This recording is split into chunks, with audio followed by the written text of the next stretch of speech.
दोस्तों, शादी का रिश्ता एक रिश्ता नहीं बल्कि एक बंधन होता है। वो गहरा वाला बंधन होता है जो अगर एक बार किसी तरह ढीला पड़ गया ना तो हमेशा खुल के अलग हो जाने का डर लगा रहता है। कुछ ऐसा ही हुआ सुचि और सुमित के रिश्ते में। तो चलिए देखते हैं इस प्यारी सी कहानी में। सुचि और सुमित की नई नई शादी हुई थी। सुमित लखनऊ से था और सुचि मऊ से। पर सुमित की जॉब दिल्ली की किसी मल्टी नेशनल कंपनी में थी। रेंट पे इन लोगों ने एक फ्लैट लिया, वहीं रहने लगे। पर सुमित को बहुत ही कम टाइम मिलता था सुचि के लिए, इसलिए वो घर में रहकर बोर होने लगी थी। तो सुमित ने उससे कहा कि तुम थोड़ी सी फ्रेंडशिप वगैरह करो, बाहर निकलो, दोस्त वगैरह बनाओ, उनके साथ घूमने जाओ तो तुम्हारा अच्छा टाइम पास होगा। सुचि ने सोचा ठीक है, ये तो सही कहते हैं। फिर एक बार उसने सोचा क्यों ना मैं भी जॉब कर लेती हूँ। तो सुमित ने कहा ऐसा है कि मैं अभी दूसरी कंपनी चेंज करना चाहता हूँ, तो थोड़े दिन में सेटल हो जाओ, फिर तुम अपना जॉब के लिए देखना। तो सुचि मान जाती है। फिर एक दिन फ़ोन के थ्रू पता चलता है कि सुचि की एक फ्रेंड भी दिल्ली में रह रही है। नेक्स्ट डे जो सुचि है वहाँ जाने का प्लान बना लेती है। तो सुमित को भी अच्छा लगता है कि चलो निकलेगी, थोड़ा अच्छा लगेगा, इसका मन लग जाएगा, तो घर में भी एनर्जेटिक रहेगी। तो वो क्या करता है कि सुमित अपने काम पे निकल जाता है और सुचि ओला करके अपनी फ्रेंड के यहाँ चली जाती है। तो फ्रेंड से जब मिलती है तो दोनों गर्मजोशी से मिलते हैं और बहुत अच्छा लगता है। ढेर सारी बचपन की बातें बातें करते हैं, 2-3 घंटे ऐसे ही बीत जाते हैं। तभी वो जो फ्रेंड थी उसकी डोरबेल बजती है, तो वो फ्रेंड दरवाज़ा खोलती है, सुचि की तरफ मुखातिब होकर बोलती है, अरे सुचि, आज मैंने ना बाथरूम क्लीनिंग के लिए अवन क्लैब वालों को बुलाया था, तो तू प्लीज़ बेडरूम में चली जा, मैं ड्राइंग रूम का बाथरूम वॉश करा लेती हूँ, क्योंकि तू तो यहाँ बैठ नहीं पाएगी, क्योंकि तुझे तो एलर्जी है ना केमिकल्स से, और ये लोग केमिकल यूज़ करते हैं, तो प्लीज़ बेडरूम में चली जा, वहाँ कंफर्टेबल रहेगी। इतना कह के उसकी फ्रेंड चली जाती किचन में चाय बनाने, और जो सुचि रहती बेडरूम में चली जाती है। और ये अर्बन क्लैब वाले जो क्लीनर्स आते हैं वो अपना काम करने लगते हैं। तकरीबन आधे घंटे बाद सुचि की जो फ्रेंड है उसके पड़ोस से फ़ोन आता है कि एमरजेंसी है, प्लीज़ आ जाओ हेल्प के लिए।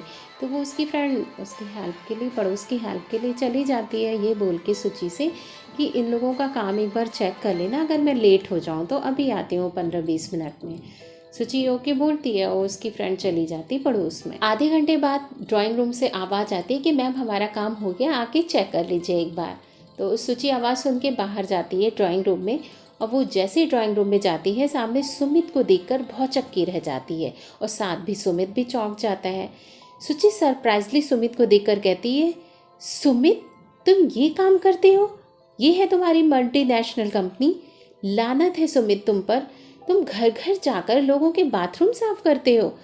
तब तक उसकी फ्रेंड भी आ चुकी होती है। दोनों को इस तरह बात करते वो भी सरप्राइज हो जाती है। सुचि सुमित पे चिल्ला रही होती है और सुमित कहता है प्लीज़ घर चलकर बात करो, मैं तुम्हें सारी बात क्लियरली बता दूंगा।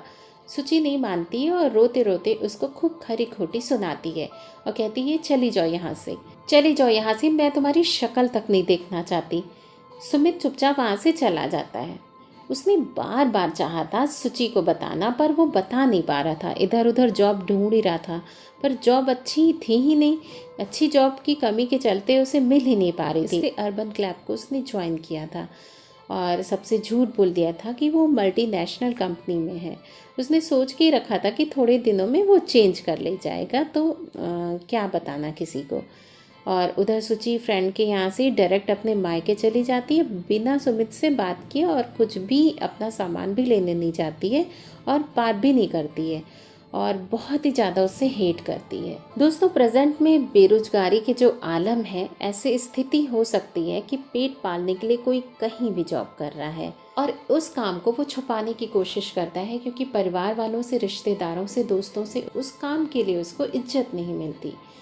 थोड़ी सी दूसरी बात ये भी कहना चाहूँगी कि आप अपनी स्किल पर काम कीजिए। अगर अच्छी स्किल होगी तो काम भी कहीं ना कहीं अच्छा ही मिलेगा। सुमित ने अगर अपनी स्किल पे काम किया होता तो शायद उसे ये काम ना करना पड़ता, और सुचि थोड़ी समझदार होती तो वो अपने पति की मजबूरी में साथ देती, ना कि बिना बताए मायके चली जाती।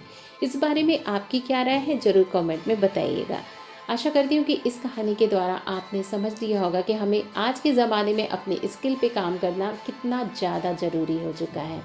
मिलती हूँ नई स्टोरी में नए लेसन के साथ, तब तक के लिए be happy and stay healthy.